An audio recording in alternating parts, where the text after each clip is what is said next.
Kek yang sama, stiker yang sama. Bang, Okey, berapa ringgit dik? 10. Adik umur berapa? Tak tahu. Siapa punya kek ni? Mak, Mak punya. Kenapa tolong mak? sebab saya nak dapat apa sih, si Ramadan tu. Maksud aku pun duit sikit-sikit untuk raya. Ada berapa pieces?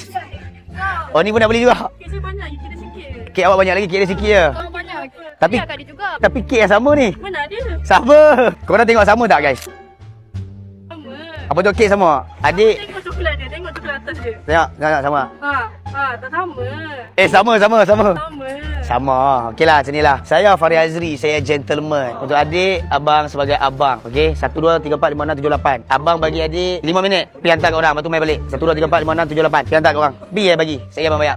Ya, betul. Sekarang ni ada berapa? Ada 13. Saya dalam kereta tu siapa? Abang. Abang ke boyfriend? Abang. Bagi awak 2 minit. Lambat 2 minit saya tak beli semua. Apa kita order minat, kita pun jalan kaki juga. Awak dah besar dah. Awak 2 orang. Kalau kita ada lebih, kita give support.